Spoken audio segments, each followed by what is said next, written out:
तो ये रहा फ्रेंड मेरा आज का पहला क्वेश्चन। तो चलिए सबसे पहले आप लोग वीडियो पॉज कीजिए और इस क्वेश्चन को ट्राई कीजिए। अभी हम लोग आरआरसी ग्रुप डी एग्जाम के लिए प्रीवियस ईयर क्वेश्चन के मिक्स क्वेश्चन सब सॉल्व कर रहे हैं। आज मेरा थर्ड वीडियो होगा। मैं उम्मीद करता हूं कि आप सभी लोग इस सीरीज को फॉलो कर रहे होंगे और इस सीरीज में मैं आपको जितने भी क्वेश्चन करा रहा हूं सारे ही क्वेश्चन आपके most most most most important होने वाले हैं। और जैसे कि मैं मान के चल रहा हूं कि जितने भी लोग मेरे चैनल से फॉलो कर रहे हो तो जरूर से ये सीरीज को आप लोग फॉलो करना। देखो मैं मान के चल रहा हूं कि आप लोग मेरा सारा वीडियो को देख रहे हो, ठीक है।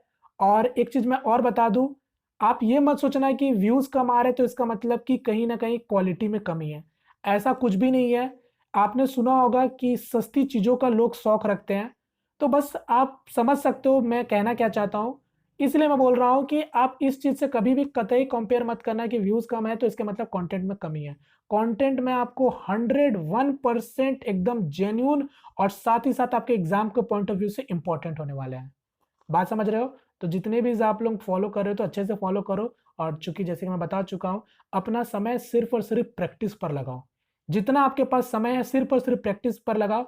ऐसा मत सोचना कि आप फिर से पढ़ो और चीजों को पकड़ के रखो, ठीक है। चलिए फिलहाल क्वेश्चन की ओर आते हैं। तो सारे क्वेश्चन आप लोग पहले खुद से ट्राई करोगे, जैसे कि मैं हर बार बोलता हूं। नहीं बनेगा तब जाके आप मेरा सॉल्यूशन देखोगे। और साथ ही साथ एक और इंपॉर्टेंट चीज कि वीडियो रिकॉर्डेड होगा, आप लोग अपने हिसाब से अपना टाइम का सही यूटिलाइज करना, ठीक है। पॉज फॉरवर्ड करके जल्दी सारे क्वेश्चन को सॉल्व कर सकते हो। चलिए पहला क्वेश्चन आपके सामने है। तो पहला क्वेश्चन क्या बोला गया है? एक व्यक्ति 4 घंटे में 480 किलोमीटर की यात्रा करता है, जिसमें से कुछ यात्रा वो हवाई जहाज और कुछ रेलगाड़ी से तय करता है। यदि वह पूरी यात्रा हवाई जहाज से करता है तो वह रेलगाड़ी की तुलना में 4/5 समय बचा लेता है और अपने गंतव्य पर 2 घंटे पहले पहुंच जाता है। तो रेलगाड़ी से यात्रा करके तय की गई दूरी का पता करें। तो सबसे पहले तो आप लोग क्वेश्चन समझो कि क्वेश्चन में कहना क्या चाह रहा है। क्वेश्चन में सिंपली बोल रखा है कि कोई व्यक्ति है जो कि 4 घंटे में कितना डिस्टेंस ट्रेवल कर रहा है? 480 किलोमीटर का डिस्टेंस ट्रेवल कर रहा है। अब जिसमें से बोल रखा है कि वो कुछ डिस्टेंस वो हवाई जहाज से तय कर रहा है और कुछ डिस्टेंस वो रेलगाड़ी से तय कर रहा है। क्लियर है? अब आगे क्वेश्चन में कंडीशन क्या डाल दिया कि जब वो व्यक्ति पूरा डिस्टेंस यानी पूरा का पूरा जब 480 किलोमीटर का डिस्टेंस जब वो आपका हवाई जहाज से जब वो तय करता है ना, तो उसको क्या पता चलता है कि वो रेलगाड़ी की तुलना में 4/5 समय बचा लेता है और अपने गंतव्य पर 2 घंटे पहले ही पहुंच जाता है। इसका मतलब ये जो पूरा डिस्टेंस को जब वो रेलगाड़ी से तय करता है, तो मान लो कि अगर वो रेलगाड़ी से तय कर रहा है तो उसको 100% आपका समय लग रहा होगा।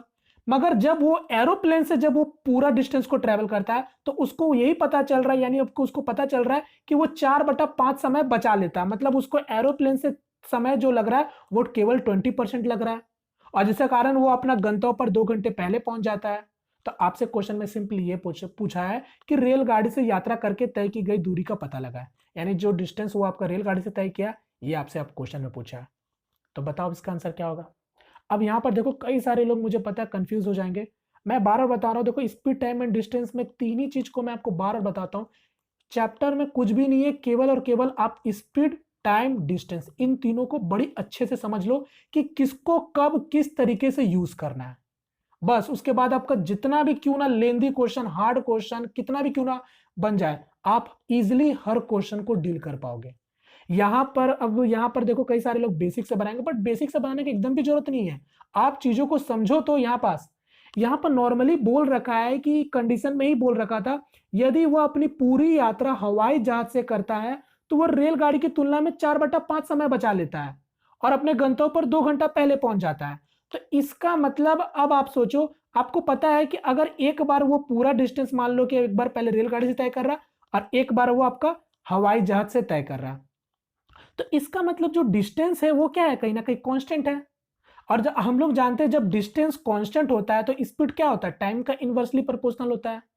ये आप जानते हो कि नहीं जानते हो? ये शुरू से हम लोग पढ़ते आ रहे हैं। तो बस इसका मतलब आप ये चीज समझ गए हो तो बस हटाओ। अब आपको पता चल गया है कि जो टाइम है, मतलब कि एरोप्लेन का मैं टी ए लिख रहा हूं और यहां पर मैं लिखता हूं टी आर, ठीक है। यानी रेलवे से जो टाइम लग रहा है और ये आपका जो टाइम लग रहा एरोप्लेन से। तो क्या बोला था कि रेलगाड़ी की तुलना में 4/5 समय बचा लेता है। इसका मतलब 80% समय बचा लेता है। आप इसको ऐसे भी समझ सकते हो, अगर रेलगाड़ी में अगर उसको 5 यूनिट का समय लगा है तो वो आपका एरोप्लेन में केवल और केवल 1 यूनिट का समय ले रहा है। तो ये ध्यान दीजिए, ये मेरा टाइम का रेशियो निकल के आया, तो इसका मतलब स्पीड का रेशियो क्या हो जाएगा, 5 और 1 हो जाएगा। यानी स्पीड का रेशियो क्या हो जाएगा, 5 और 1 हो जाएगा। ध्यान दीजिएगा, ये स्पीड का रेशियो आ गया। बस यही चीज आपको समझना था यहाँ पास। अब आपको तो बोल ही रखा था कि वो 4/5 समय बचा लेता है और अपने गंतव्य पर 2 घंटा पहले पहुंच जाता है। यानी गंतव्य पर 2 घंटा पहले पहुंचने का मतलब समझ रहे हो, वो 4 घंटे में ना पहुंच के अब आपका 2 घंटे में पहुंच रहा है। तो यहां से आप अब ये आप क्या कर सकते हो, यहां से अब आप एरोप्लेन का स्पीड नहीं निकाल लोगे आसानी से, क्योंकि आपको पता है स्पीड इक्वल टू क्या होता है, डिस्टेंस बाई टाइम होता है। यानी डिस्टेंस आपको पता है 480 है और समय ले रहा केवल 2 घंटा, क्योंकि पूरा डिस्टेंस को ट्रेवल करने में 2 घंटा का समय ले रहा, क्योंकि 2 घंटा बचा ले रहा है ना। तो कितना समय ले रहा है, यानी आपका कितना हो गया स्पीड, 240 किलोमीटर प्रति घंटा। यानी अब आप समझ चुके हो, यानी यही 5 यूनिट का वैल्यू किसके बराबर है, 240 के बराबर है। तो यहां से अब आप रेलगाड़ी का स्पीड नहीं निकाल लोगे, तो 5 का मतलब 240, तो 1 यूनिट का वैल्यू क्या हो जाएगा, 48 किलोमीटर प्रति घंटा। बस यही आपको करना था। यानी अब आपके पास रेलगाड़ी का भी स्पीड आ गया और यहाँ पास आपके पास हवाई जहाज का भी स्पीड आ गया, और आपके पास औसत स्पीड तो पहले से था। अब आप यहाँ पर एलिगेशन मेथड नहीं लगा लोगे आसानी से, तो मैं इसको हटाता हूं, और ये चीज को यहाँ लेके आता हूँ। क्वेश्चन वही है। अब मैं डायरेक्ट यहाँ पर क्या करूंगा, ये रेलगाड़ी हो गया और ये आपका हवाई जहाज हो गया। रेलगाड़ी का स्पीड हम लोगों ने निकाल लिया था 48, और एरोप्लेन का स्पीड आपको पता है कितना है, 240 है। औसत गति आपके पता है, औसत गति क्या हो जाएगा, total distance by total time, यानी 480/4 यानी 120 हो जाएगा।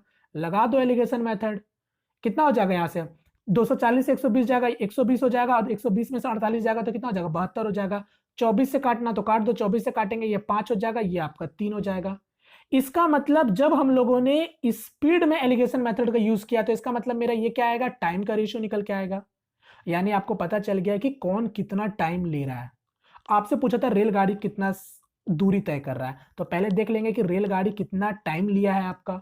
तो 4 घंटे में अगर मैं बात करूं, रेलगाड़ी कितना 5 और 3 के अनुपात में समय लिया गया है, तो 5/8 हो जाएगा। तो इसको सॉल्व करोगे तो इसका मतलब आपको पता चल गया कि रेलगाड़ी 2.5 घंटा ले रहा है, और ये जो हवाई जहाज है ना, ये 1.5 घंटा का समय ले रहा, तभी तो 4 घंटा हुआ। अब आप नहीं बता दोगे डिस्टेंस क्या होगा, डिस्टेंस क्या होता है, स्पीड इंटू टाइम। तो टाइम आपके पास है और स्पीड हम लोगों ने निकाल रखा था, यानी 48 गुना 2.5, तो 48 और 96 और 12 मतलब कितना हो जाएगा, 24 हो जाएगा ना, मतलब तो 96 और 24 120 किलोमीटर। यानी इसका करेक्ट आंसर हो जाएगा ऑप्शन नंबर सेकंड। बोलो क्लियर है। अब आप यही चीज अगर आप समझते हैं ना, तो डायरेक्ट आप एलिगेशन मेथड से ही शुरू करते क्वेश्चन को। बात समझे। चलिए, उम्मीद करता हूं सभी लोगों को समझ आया होगा। नेक्स्ट क्वेश्चन, इसको ट्राई करो। एक क्वेश्चन ये पूछा गया प्रीवियस पेपर में, निम्न में से अभाज्य संख्याओं का युग्म कौन सा है। अब देखो, ये क्वेश्चन मैंने जो प्रीवियस वाले वीडियो में आपको एक्स्ट्रा फैक्ट में बताया था, अब तो मैं आपको मैथ में भी एक्स्ट्रा फैक्ट बता रहा हूं कि कैसे कैसे क्वेश्चन आपके एग्जाम में पूछे जाते हैं, और जो कि आप लोगों को पसंद भी आ रहा है कि मैं आपको सब कुछ बताते भी चलता हूं कि कैसे कैसे क्वेश्चन बनते हैं। अब ये यहां पर क्या बोल रखा था, which of the following is a pair of prime number. मैंने आपको एचसीएफ का क्वेश्चन में सॉल्व कराया था, तो मैंने बताया भी था कि कैसे कैसे क्वेश्चन बनते हैं, ट्विन प्राइम नंबर किसको बोलते हैं, को प्राइम किसको बोलते हैं। यहां पर वही पूछ लिया है कि पेयर ऑफ प्राइम नंबर कौन सा है, इसमें पेयर ऑफ प्राइम नंबर बोलो या फिर ट्विन प्राइम बोलो, बात घुमा फिरा के दोनों सेम ही चीज है। तो ट्विन प्राइम नंबर की बात कर रहा है। अब यहां पर कई सारे लोग क्या कर समझते हैं, को प्राइम से रिलेट करते हैं, नहीं ये को प्राइम नहीं है, ठीक है, सभाज्य संख्या नहीं है। यहां पर बोला अभाज्य संख्याओं को युग्म, तो यहां पर ट्विन प्राइम नंबर मैंने क्या बताया था कि कोई भी दो अभाज्य संख्या के बीच में 2 का डिफरेंस होता है ना, वही 2 नंबर क्या होता है, ट्विन प्राइम नंबर होता है आपस में। बस अब देख लो, तो ऑप्शन पहला देखोगे 71 भी अभाज्य संख्या और 73 भी अभाज्य संख्या, यानी दोनों प्राइम नंबर और दोनों के बीच में 2 का डिफरेंस, यानी ये दोनों आपस में ट्विन प्राइम नंबर है या फिर पेयर ऑफ प्राइम नंबर, यानी करेक्ट आंसर हो जाएगा ऑप्शन नंबर फर्स्ट। क्लियर है सभी को। चलिए, अब को प्राइम तो आप जानते हो कि कोई भी 2 अभाज्य संख्या के बीच में, मतलब कोई भी 2 अभाज्य संख्या का जो हाईएस्ट कॉमन फैक्टर होगा, यानी जीसीडी जो होगा, ग्रेटेस्ट कॉमन डिविजर, या फिर दोनों के बीच में जो एचसीएफ होगा यानी महत्तम सबप्रवर्तक होगा, वो एक ही होना चाहिए, तो आपस में को प्राइम। चलिए, एक क्वेश्चन इसको ट्राई करो। एक त्रिभुज जिसका शीर्ष दे रखा है, आपको क्षेत्रफल बताना है। अब आपको यहां पर वर्टिसेस दे रखा है, आपको यहां पर एरिया बताना है। अब देखो, एग्जाम में 3 टाइप से अब से ट्रायंगल का एरिया पूछा जाता है, ठीक है, मैं बता देता हूं। जैसे कि इस वाले क्वेश्चन में 3 वर्टिसेस दे रखा है, ठीक है, और आपसे एरिया पूछा है। दूसरा तरीका होता है कि आपको 3 तो साइड दे दिया जाएगा, यानी भुजा दे दिया जाएगा, और आपसे पूछेगा एरिया बताओ। कभी कभी 3 भुजा आपका वो समकोण त्रिभुज का भुजा होता है, ये भी हम लोग को समझ के चलना होता है कि वो समकोण त्रिभुज का है या फिर नॉर्मल कोई ट्रायंगल का त्रिभुज का है, तो वहां पर हम लोग हीरो फॉर्मूला लगा के बनाते हैं। दूसरा तरीका ये हो गया, दूसरा मतलब एरिया ऑफ ट्रायंगल ये देता है। और तीसरा आपको क्या दे देगा, तीसरा आपको सपोज दैट दे देगा ये कोऑर्डिनेट ज्योमेट्री में कि कोई भी 3 लाइन का इंटरसेक्शन से एक ट्रायंगल बनता है जिसका आपसे एरिया पूछता है। तो हालांकि यहां पर भी हम लोग तीनों लाइन का इंटरसेक्शन से हम लोग पॉइंट निकालते हैं और फिर हम लोग एरिया निकालते हैं। बात समझे। एक और तरीका है जो अभी रिसेंट में एनटीपीसी एग्जाम में पूछा गया था, तीन मतलब कि आपको ट्रायंगल का 3 मध्यिकाएं दे रखा था, ठीक है, 3 मीडियन दे रखा था और आपसे पूछ लिया था एरिया ऑफ ट्रायंगल। ये भी एक तरीका से आपसे पूछा गया था। तो ये कम से कम देखो, ये सबको कवर करके चलो। मैं एक क्वेश्चन करा रहा हूं, उसका मतलब ये नहीं कि एक ही क्वेश्चन खाता हूं, मैं हर चीज बताता हूं आपको। समझ गए। तो फिलहाल अगर बात करें तो यहाँ पर एरिया ऑफ ट्रायंगल, और चिंता मत कीजिए सब बताऊंगा, ठीक है। वीडियोस को बस आप फॉलो करो, हर कुछ करा चुका हूं, फिर से कराऊंगा। चलो, तो एरिया ऑफ ट्रायंगल अगर मैं फॉर्मूलाज की बात करूं तो कभी भी 3 वर्टिसेस अगर आपको दे दिया जाए, ठीक है, अगर आपसे पूछ ले कि एरिया ऑफ ट्रायंगल क्या होगा, तो फॉर्मूला इसके छोटा सा होता है। क्या होता है, 1/2 x1। अच्छा, इसको ये ब्रैकेट मत रखो, इसको मोड रखो, क्योंकि मोड में कभी कभी अंदर में जो वैल्यूज होते हैं वो नेगेटिव होते हैं और बाहर निकल जाते हैं वो आपका पॉजिटिव बन के, तो मोड होता है एक्चुअली में फॉर्मूला में। तो क्या हो गया, x1 y2 minus y3, x2 y3 minus y1 और आपका x3 y1 माइनस y2। तो यही होता है आपका फॉर्मूला। तो ये आप सभी लोग याद कर लोगे, ठीक है, जो कि इंपॉर्टेंट है। तो चलो मैं इसी फॉर्मूला में डायरेक्ट से पुट करता हूं।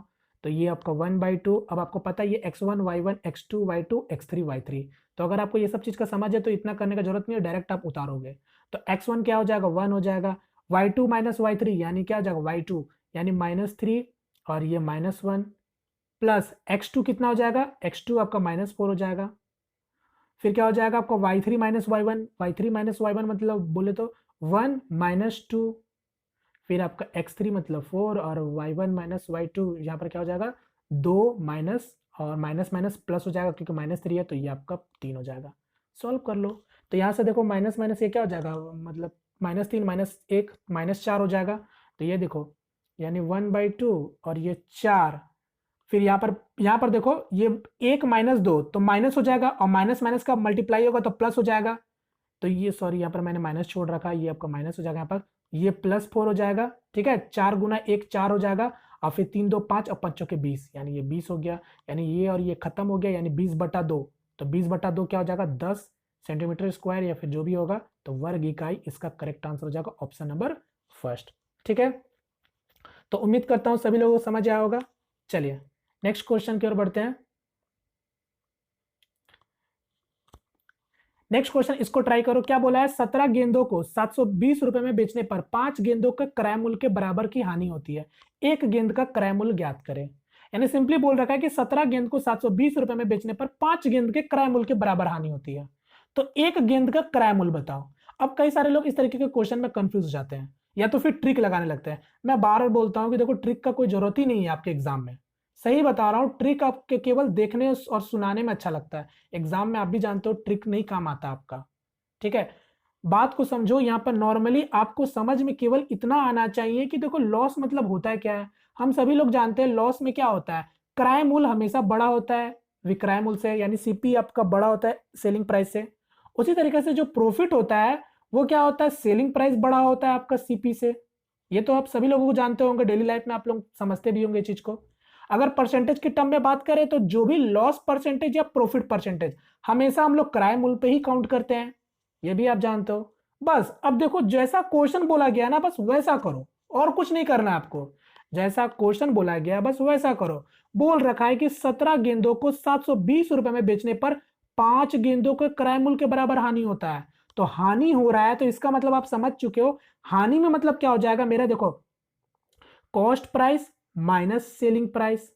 चूंकि आपको पता है 17 गेंदों को बेचा जा रहा है, 17 गेंदों के ऊपर में आपका हानि हो रहा है, तो यहां पर मैं सिंपली ऐसे भी तो समझ सकता हूं ना कि जो जो आप अब मुझे निकालना है क्या, क्रय मूल्य निकालना है, तो मैं सिंपली सीपी को सीपी रहने दूंगा। तो 17 गेंदों का जो सीपी होगा वो 17 सीपी होगा, माइनस सेलिंग प्राइस देखो, सेलिंग प्राइस तो आपको दे ही रखा था ना, 17 गेंदों का जो विक्रय मूल्य है वो 720 रुपए के बराबर है। तो यही लॉस किसके बराबर है, ध्यान से देखो, यही लॉस इक्वल टू किसके बराबर है, तो 5 गेंदों के क्रय मूल्य के बराबर है। तो क्रय मूल्य तो सीपी हो गया और 5 के बराबर है तो 5 हो गया।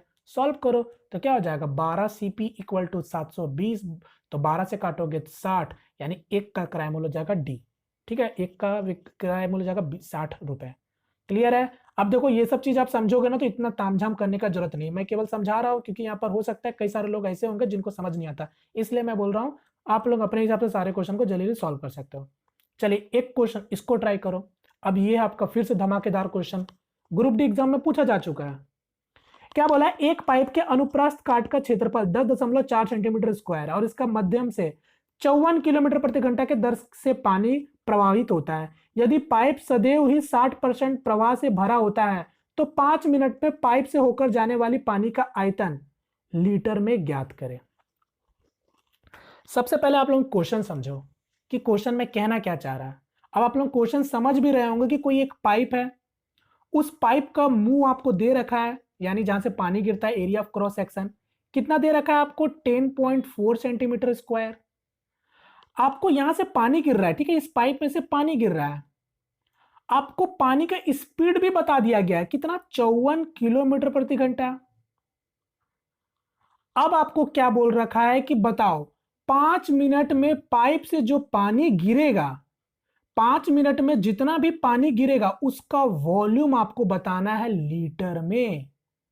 यानी जितना भी 5 मिनट में पानी गिरेगा उसका वॉल्यूम बताना है लीटर में। क्वेश्चन में एक कंडीशन भी क्या दे रखा है कि जो पाइप है वो सदैव ही 60% प्रवाह से भरा होता है, ये आपका कंडीशन है। अब आप इसको यहां पर कैसे करोगे, कई सारे लोग यहां पर कंफ्यूज हो जाते हैं, उनको समझ नहीं आता कि करना क्या है। पहले तो मैं आपसे एक क्वेश्चन करता हूं कि आप मुझे बताओ कि ये जो पाइप में से जो पानी गिर रहा है 54 किलोमीटर प्रति घंटा से, ये किस बात पर डिपेंड करता है कि पानी कितना गिरेगा और कितना नहीं गिरेगा। कई सारे लोग क्या सोचते हैं कि पानी का स्पीड अगर ज्यादा है तो ज्यादा पानी गिरेगा, तो देखो ऐसा बात नहीं है। पानी का जो जितना पानी गिरेगा ना वो इस बात पर डिपेंड करता है कि उस पाइप का मुंह कितना बड़ा है या फिर कितना छोटा है, उसी बात पर डिपेंड करता है। वरना पानी का स्पीड कितना भी क्यों ना हो जाए, वो आपका डिपेंड करता है एरिया ऑफ क्रॉस सेक्शन पर ही। आप भी समझते होंगे अगर पाइप का मुंह बड़ा होगा तभी तो ज्यादा पानी गिरेगा। क्लियर है।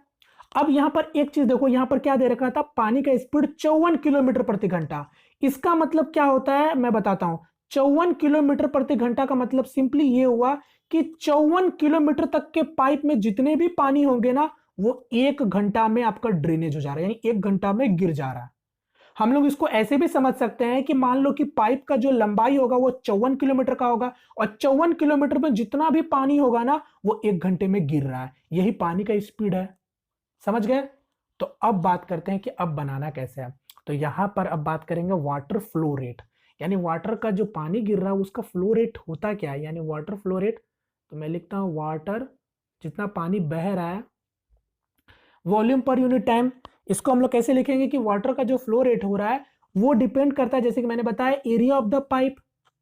जो भी पाइप का एरिया होगा, एरिया ऑफ द पाइप, या फिर कैनाल भी हो सकता है, जैसे कि आप लोगों ने गांव में देखा होगा जहां से पानी गिरता है सिंचाई करने के लिए जमीन में, तो वहां पर कुछ भी हो सकता है, पाइप हो या फिर कैनाल से पानी गिर सकता हो। तो एरिया ऑफ द पाइप या फिर canal into speed of the water, यानी पानी का जो भी स्पीड होगा, यानी स्पीड ऑफ वाटर। तो स्पीड ऑफ द वाटर, ये हो गया वाटर फ्लो रेट। अब बात करेंगे कि ये कितना पानी गिरेगा, यानी अगर वॉल्यूम की बात करोगे ना कि कितना पानी गिरेगा, तो देखो वॉल्यूम क्या हो जाता है, वाटर फ्लो रेट, यानी water flow rate into time, जितने समय के लिए गिर रहा है, यही मेरा वॉल्यूम आ जाएगा।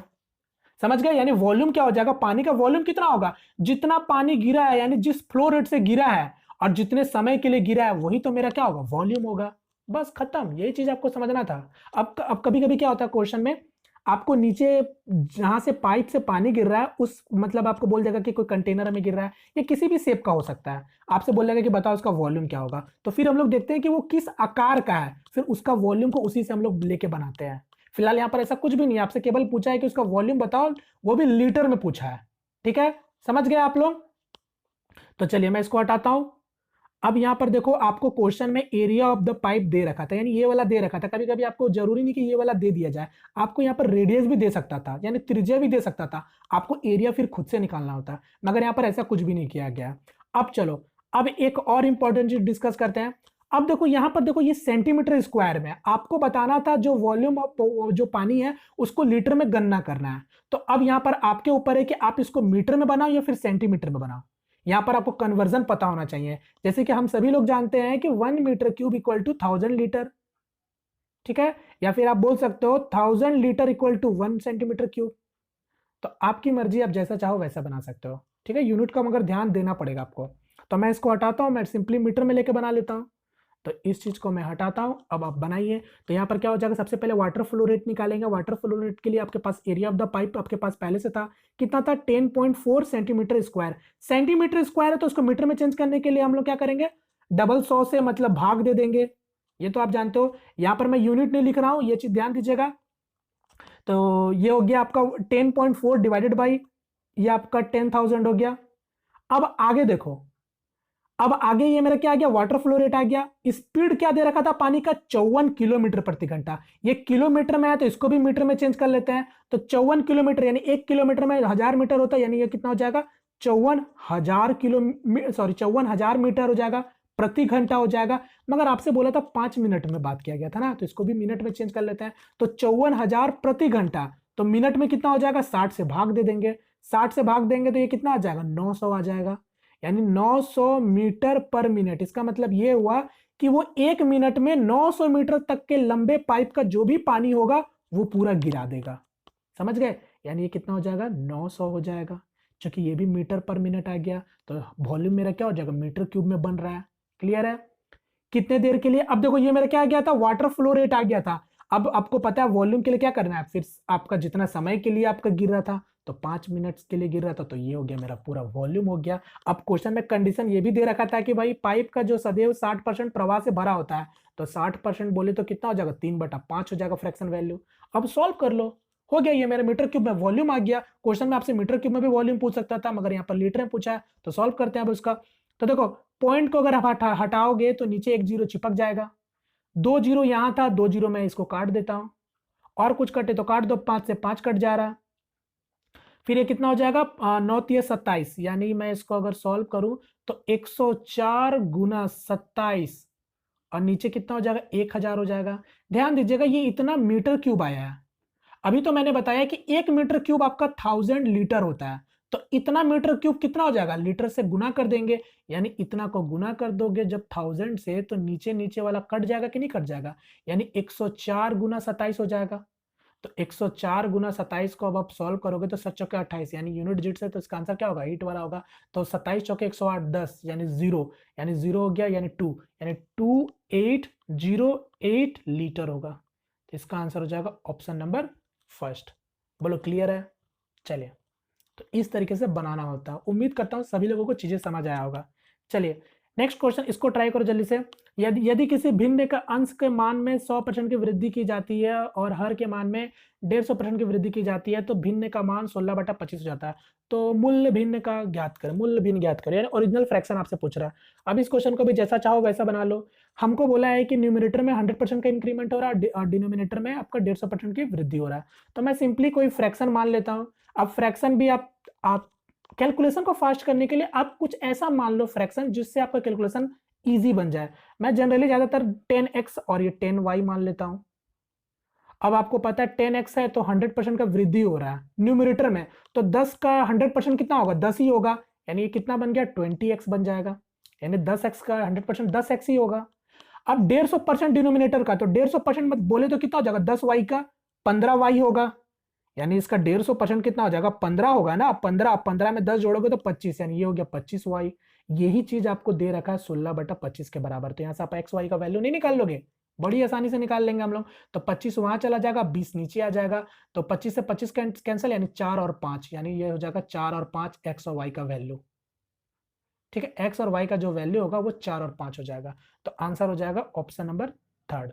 ठीक है, चलिए नेक्स्ट क्वेश्चन कर बढ़ते हैं। फिलहाल एक क्वेश्चन ये पूछा गया था, 6000 का लेवल मूल्य पर 2 क्रमागत छूटों की वजह से विक्रय मूल्य घटकर कितने रुपए हो जाता है यदि 10% और 20% का क्रमिक छूट दी गई हो तो 10% और 20% का कंसेक्यूटिव डिस्काउंट दिया गया लगातार, तो डायरेक्ट आप सक्सेसिव लगा सकते हो। सक्सेसिव लगाना है, आपको पता है डिस्काउंट है, पहला डिस्काउंट 10% का है, दूसरा डिस्काउंट 20% का है, माइनस माइनस प्लस हो जाएगा, यानी 20 गुना 10/100, तो ये कितना हो जाएगा -30 और प्लस ये कितना हो जाएगा 2, तो 30 प्लस 2% तो कितना हो जाएगा -28%। ये माइनस किसको इंडिकेट कर रहा है? माइनस मतलब ये हो रहा है कि डिस्काउंट मिल रहा उतना, तो डिस्काउंट मिला तो मतलब 72% पे सामान को बेचा गया है, तो ये 6000 का 72% निकाल दो, सिंपली इसका आंसर आ जाएगा। तो 6000 का 72% निकालोगे तो कितना होगा 0 6 2 12 7 6 42 और 43, यानी 4320। Correct answer is option number 3। Clear? एक क्वेश्चन इसको ट्राई करो आप लोग, ये अभी ये सब जो क्वेश्चन दिख रहा है ना, ये सब क्वेश्चन आरआरबी जेईई में पूछा गया था, ठीक है।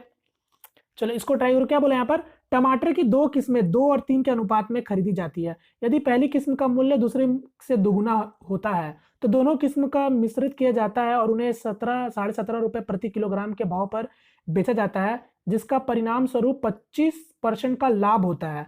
तो बेचने से पहले दोनों किस्मों का क्रय मूल्य ज्ञात करें। अच्छा, अब देखो यहाँ पर भी क्वेश्चन को केवल लेंदी किया गया है। लेंदी किया गया तो कोई फर्क नहीं पड़ता, जैसा जैसा क्वेश्चन बोला गया बस वैसा वैसा करते चलना है और जल्दी करते चलना बस। तो टमाटर का 2 तो वैरायटीज है और जिसको खरीदा गया 2 और 3 के अनुपात में। पहला जो टमाटर का वैरायटीज है वो दूसरे टमाटर का वैरायटीज से डबल प्राइस का है, ये भी बोल रखा है। दोनों किस्मों को यानी दोनों वैरायटीज को मिक्स किया गया और उसको 17.5 रुपए के प्रति किलोग्राम पर बेच दिया गया, जिसमें उसको 25% का लाभ हो रहा है। आपसे सिंपली ये पूछना चाह रहा है कि बता दो कि दोनों का कॉस्ट प्राइस कितना है। अब अगर हम ऑप्शन का हेल्प ले तो आप देखोगे 6 12 10 20 11 22 और 12 24, यानी ऑप्शन से काम नहीं चल पा रहा है, यानी हर एक को चेक करना पड़ेगा। कभी कभी आपका ऑप्शन से ही पता चल रहा था, एक आध एलिमिनेट हो जाता है क्योंकि डबल है, तो देख लेते हैं कि डबल है भी या नहीं है। तो फिलहाल यहाँ तो आपका दाल गलेगा नहीं, तो बनाना पड़ेगा। तो इसको मैं हटाता हूं। चलो जैसा जैसा क्वेश्चन बोला गया बस वैसा वैसा करते हैं। तो मैं मान लेता हूं कि 2 और 3 के अनुपात में अगर खरीदा गया है तो सिंपली मैं मान लेता हूं कि ये 2 केजी खरीदा गया होगा और ये 3 केजी खरीदा गया होगा, ठीक है। मैं 2 और 3 के अनुपात में बोला गया तो मैं चलो x ही मान लेता हूँ। ये 2x और ये 3x के केजी में खरीदा गया होगा। अब देखो क्वेश्चन में बोल रखा था यदि पहले किस्म का मूल्य दूसरी से दुगुनी होती है, तो पहला जो किस्म का मूल्य दूसरे से दुगुनी होती है, तो मैं इसको सिंपली समझ सकता हूँ कि अगर इसका दाम अगर आप 1 रखोगे तो किसी का 2 रखना होगा, जो कि बोल रखा था पहला किस्म का मूल्य दूसरी से दुगुनी है। यानी अगर ये समझो, ये मान लो मैं केजी को मैं सिंपली मान ले रहा हूँ कि अभी 2 और 3 यानी टोटल 5 केजी ही खरीदा गया है, क्योंकि इसी रेशियो में खरीदा गया है ना। तो इसी रेशियो में आप कुछ भी मेंटेन कर सकते हो, मतलब आप चाहो तो इसको डबल कर दो, ट्रिपल कर दो, बट जरूरत नहीं है, आपको कैलकुलेशन ईजी रखना है। तो आप 2 और 3 केजी में मतलब टोटल 5 केजी पे ही आप डील कर सकते हो, ठीक है। तो मैं अब इसको हटाता हूं, मैं मान लेता हूं कि ये 2 और ये 3, इसका मूल्य अगर 1 है तो इसका मूल्य 2 होगा। अकॉर्डिंग टू क्वेश्चन ये 4 हो गया, ये 7 हो गया, सॉरी ये 3 हो गया ना, 4 और 3 7 हो गया, यानी टोटल प्राइस हो गया 7। अब आगे क्या बोला था कि मान लो कि जो मिक्स करके जो बेचा गया वो 17.5 रुपए केजी पे बेचा गया, यानी 17.5 रुपए केजी पे अगर बेचा गया, टोटल कितना केजी हो गया? 5 केजी हो गया, क्योंकि हम लोगों ने 5 केजी पे डील किया है। तो 5 को गुना करेंगे अगर 17.5 में तो कितना देगा? 25 25 25, यानी 17 25 85 85 और ये आपका 2.5 यानी 87.5 हो जाएगा, यानी 87.5 हो जाएगा। इतने पर बेचने पर उसको लाभ हो रहा है 25% का। तो लाभ हो रहा है तो यानी आप सीपी निकाल सकते हो, यानी क्रय मूल्य निकाल सकते हो, यानी आप समझ सकते हो, यानी ये कितना परसेंट का वैल्यू है? ये है आपका 125% का वैल्यू। तो आप 100% का वैल्यू आसानी से निकाल सकते हो, ठीक है। तो इसको सॉल्व करोगे तो ये 5 आएगा, ये 4 आएगा। तो 5 से अगर आप इसको काटोगे तो ये फिर से कितना हो जाएगा? 17.5 हो जाएगा, यानी 17.5 गुना 4 कितना हो जाएगा? 17 चौके 68 और 68 और 2 कितना हो जाएगा? 70 हो जाएगा। यानी आप समझ गए, यानी ये 70 रुपए हो गया। किसका हो गया? 70 रुपए हो गया, यानी आपको पता चल गया जी ये 70 रुपए हो गया। अब ये 70 रुपए किसके बराबर होगा? 4 और 3, क्योंकि यही तो दाम था, किसके बराबर होगा? 70 रुपए का बराबर होगा, यानी 4 3 7, यानी 7 यूनिट 70 रुपए के बराबर अगर होगा तो 1 यूनिट का वॉल्यूम मतलब 1 यूनिट का रेशियो कितना, 1 यूनिट का कितना प्राइस होगा? 10 रुपए के बराबर होगा। यानी अब आपको पता चल गया, यानी ये 10 रुपए का दाम का होगा और ये 20 रुपए का दाम का होगा। तो आंसर हो जाएगा 10 20 वाला, यानी करेक्ट आंसर हो जाएगा ऑप्शन नंबर बी। क्लियर है? मैं आपको पूरा स्टेप बाय स्टेप बता रहा हूं, ठीक है, चलिए नेक्स्ट क्वेश्चन, इसको ट्राई करो। एक पॉलीगॉन का एक समबाहुभुज का आंतरिक कोण अगर 150 डिग्री है तो यह बाहुभुज एक क्या है, मतलब एक किस टाइप का पॉलीगॉन है, ये आपसे पूछा गया क्वेश्चन में। तो अब आप इसको भी ट्राई कर सकते हो। सबसे पहले अगर मैं बात करूं सम ऑफ इंटीरियर एंगल, यानी आंतरिक कोण का योग किसी भी रेगुलर पॉलीगॉन का क्या होता है फॉर्मूला, n-2 पाई होता है। चूंकि एक एंगल की बात कर रहे हैं, यानी आंतरिक कोण का एक एंगल, तो ये सम है, यानी ये टोटल का सम है। तो अगर n से भाग दे देंगे तो फिर ये किसके बराबर आ रहा, 150 के बराबर आ रहा, सॉरी 150% मैं कर दे रहा हूं, 150 डिग्री के बराबर है। तो बस अब इसको आप सॉल्व करके यहाँ से आप पॉलीगॉन का साइड बता सकते हो, और जब पॉलीगॉन का साइड बता दोगे तो आप बता सकते हो कि किस टाइप का ये पॉलीगॉन है, यानी बहुभुज है। तो मैं इसको अगर सॉल्व करना चाहूँ तो मैं इसको हटाता हूँ फिलहाल, ये तो केवल समझाने के लिए था। तो ये क्या हो जाएगा n-2, चूंकि हम लोग करते हैं क्या, n-2 पाई का मतलब 180, और ये n, ये हो गया 150। तो अगर मैं 30 से काटूंगा तो ये 5 और ये 6, तो आप समझ सकते हो यार ये आपका क्या हो जाएगा 6n-6 to 12, और ये 5n। तो ये n इक्वल टू क्या आ जाएगा 12 के बराबर। यानी अगर भुजा मेरा 12 है तो वो कौन सा पॉलीगॉन होगा। तो ऑप्शन देखो मैं बताना चाहूंगा, इसका इंग्लिश में क्या आता है, ये दो सजभुज है ना, तो इसको हम लोग बोलते हैं डेडोकोगोन। ठीक है, ये 10 भुज को तो आप लोग जानते हो, ठीक है, इसको हम लोग डोडोकैगोन बोलते हैं, और अष्टभुज ऑक्टागोन बोलते हैं, और ये आपका सेप्टागोन। तो यहाँ पर अब 12 भुजा वाला है, तो 12 भुजा वाला क्या होता है, 10 भुज। तो करेक्ट आंसर हो जाएगा option number first. Correct answer option number first. Next question कर बढ़ते हैं। और सम ऑफ एक्सटीरियर एंगल जो होता है बाह्य कोण का सम कितना होता है, 2 पाई होता है, यानी 360 होता है। ये भी आपको पता होना चाहिए। चलिए नेक्स्ट क्वेश्चन एक ट्रिग्नोमेट्री का है, इसको भी आप लोग, अच्छा एक चीज और बताता हूँ, ये तो आया अभी दिमाग में, इसका मुझे आप लोग जल्दी से बताओ तो इसका क्या होता है। अगर किसी भी रेगुलर पॉलीगॉन का अगर अंदर से आकर बोलेगा विकर्णों की संख्या बताओ, तो इसका फॉर्मूला क्या होता है, जल्दी से बताओ क्या होता है, n-3/2। ठीक है, कोई भी रेगुलर पॉलीगॉन में अगर आपसे बोले विकर्णों की संख्या, यानी डायगोनल नंबर ऑफ डायगोनल कितने होंगे, तो फॉर्मूला क्या होता है n-3/2। क्लियर। चलिए नेक्स्ट क्वेश्चन कर बढ़ते हैं फिलहाल। यहाँ पर देखो क्या बोला है, इसका आपको वैल्यू बताना है। तो देखो π/4 π/4 π/4 π/4 मतलब होता है क्या है, 45 डिग्री होता है ना। तो ये सब जल्दी आपके ऊपर है, फिर सब वैल्यूज आपको पता होना चाहिए। तो π/4 अगर मैं बात करूँ, देखो 1/π/4 का जब आप रोटेट करोगे तो 45 डिग्री यानी यहाँ तक आएगा। 2 बार π/4 को घुमाओगे तो 90 डिग्री पर आएगा। 3 बार घुमाओगे तो यहाँ आएगा, 4 बार घुमाओगे तो यहाँ आएगा, 5 बार घुमाओगे तो यहाँ आएगा, 6 बार घुमाओगे तो यहाँ आएगा, 7 बार घुमाओगे तो यहाँ आएगा। यानी पहला क्या, 7 π/4। यानी इसका मतलब आपको समझ आया, ये 315, ठीक है, 315 डिग्री पर है। यानी सिंपली आपको बोला है साइन 315 डिग्री, और ये π/4 तो आप समझ ही रहे हो साइन 45। ये 3π/4 है, यानी इधर वाला, यानी इधर वाला कौन सा एंगल हो जाएगा, 135 डिग्री हो जाएगा। ये 135 डिग्री है, और ये 5π/4, यानी 5 बार घुमाया गया, यानी 4 तो यहाँ हो जाएगा, 5वां यहाँ पर, यानी कितना हो जाएगा 225। ठीक है, यहाँ से दिख रहा है ना 225। तो बताओ जल्दी वैल्यूज, तो मैं इसको हटाता हूँ, तो मैं जल्दी बताता हूँ।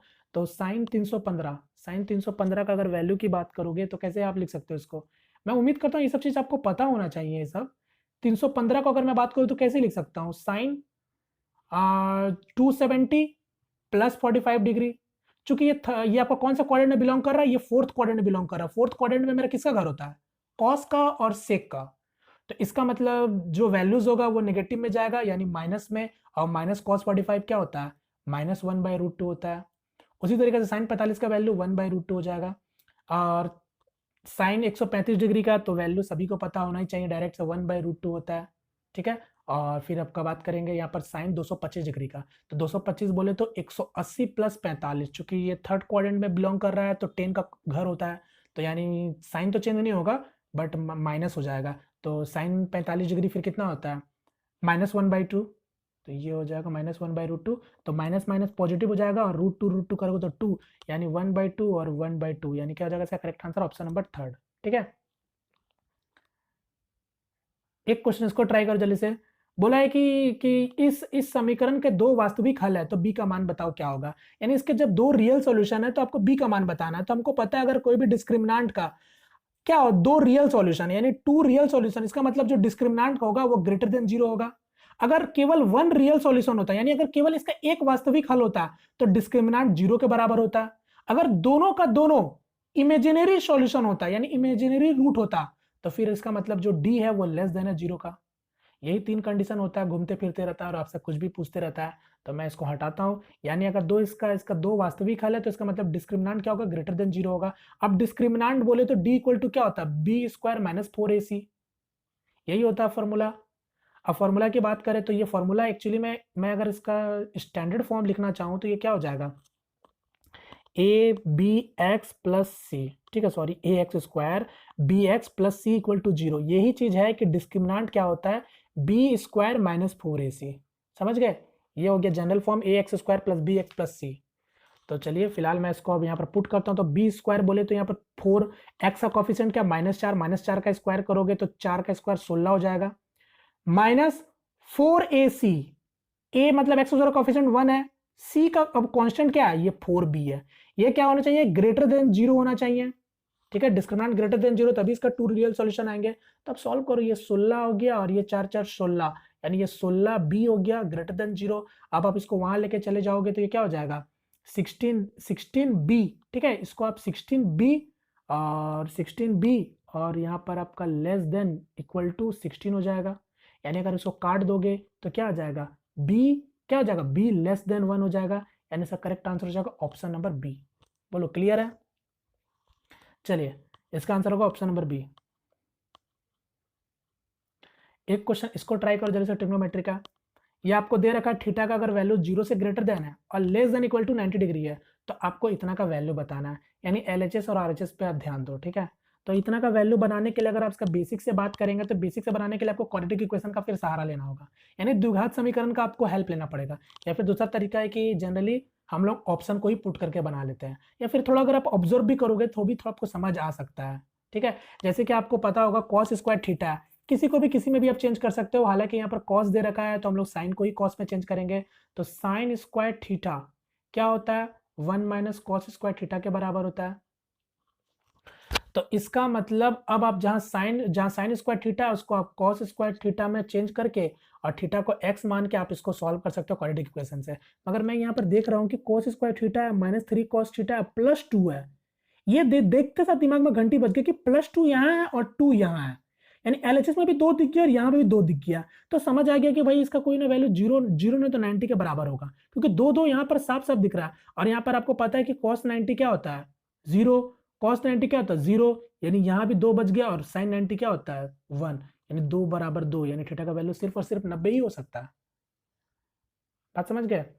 चलो एक क्वेश्चन इस तरीके से पूछा जाता है एग्जाम में, decimal part of any number is always, यानी किसी भी संख्या का दशमलव भाग हमेशा क्या होता है ये आपको बताना है। तो बता दो, अगर मैं बात करूं 4.5, ये 4.5 ये डेसिमल पार्ट वाला नंबर यही है ना, डेसिमल किसी भी संख्या का दशमलव भाग, ये दशमलव भाग वाला नंबर ये है ना। तो इसका मतलब आप समझो ना, ये 4.5 या फिर 4.6 ये नंबर हमेशा क्या है, 1 से छोटा ही है ना, क्योंकि अगर ये वैल्यू जैसे 1 के बराबर होगा तो ये तो फिर एक होल नंबर बन जाएगा ना। समझ आ रहा है। तो किसी भी संख्या का दशमलव भाग हमेशा 1 से क्या होता है, छोटा होता है। तो साइन आपका ग्रेटर देन का ये होता है और लेस देन का साइन ये होता है। तो सिंपली इसका आंसर क्या हो जाएगा, ऑप्शन नंबर फर्स्ट, ये आपका क्या हो जाएगा, लेस देन 1 होता है। समझ गए। चलो वरना गड़बड़ी कर दोगे, ये सब साइन को भी याद रखो, ये ग्रेटर देन होता है, ये ग्रेटर देन का साइन होता है और ये लेस देन का साइन होता है, ठीक है।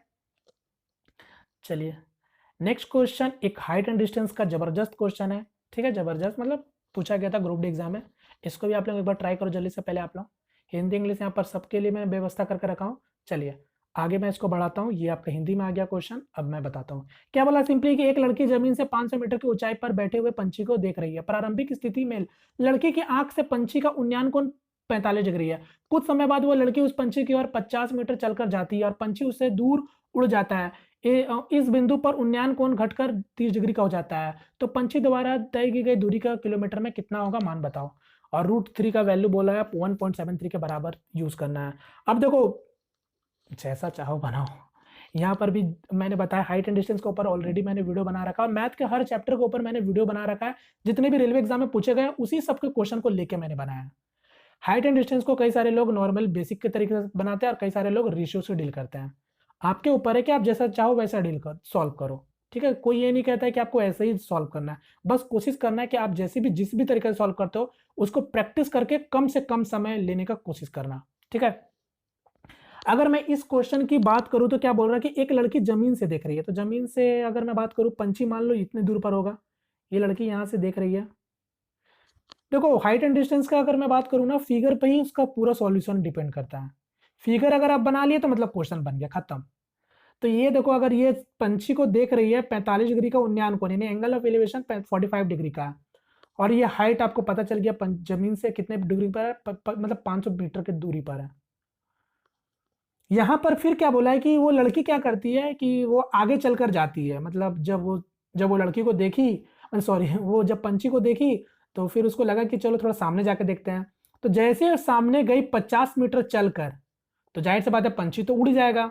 अब वो उड़कर चला गया, मान लो इधर पास आ गया, अब वो बैठ, अब वहां से जब वो देख रही है एंगल ऑफ एलिवेशन, तो यानी वो घट गया एंगल ऑफ एलिवेशन, तो ये हो गया 30 डिग्री का बन गया। ठीक है, ये बन गया 30 डिग्री का। तो अब आपसे पूछा है कि बताओ ये पंछी कितना डिस्टेंस ट्रैवल किया है, ये आपसे क्वेश्चन में पूछा गया। अब देखो यहाँ पर अगर आप बात करोगे ना, ऐसे ऐसे क्वेश्चन में मुझे याद आ रहा है 10th क्लास में इस तरीके से क्वेश्चन है आर.एस. अग्रवाल में, कि पंछी जो है ना यहाँ पर थोड़ा बहुत कम है, ये इस जगह पर पंछी होता है, कहीं कभी आप लोगों ने एरोप्लेन भी देखा होगा, पैराशूट भी देखा होगा। जनरली आपको इतना समझना है कि भाई अब किन्हीं के दिमाग में आ सकता है कि पंछी टेढ़ा ओढ़ा भी तो उड़ सकता है ना। देखो ये समझना पड़ेगा आपके समझ के ऊपर कि मान लो कि वो सेम कांस्टेंट हाइट पर ही पंछी उड़ कर गया यहाँ से यहाँ तक। कभी कभी क्या बोलता है कि पंछी का स्पीड बताओ, या फिर कभी कभी बोलता है कि कोई एरोप्लेन है ना, एरोप्लेन किस स्पीड से गया है, या फिर कोई पैराशूट है ना, पैराशूट किस स्पीड से गया है। ये टेंथ बोर्ड एग्जाम में ये बहुत इंपॉर्टेंट क्वेश्चन है ये आपका। हालांकि ये सब एग्जाम में अभी तक देखने को नहीं मिला, बट कुछ भी पूछा जा सकता है।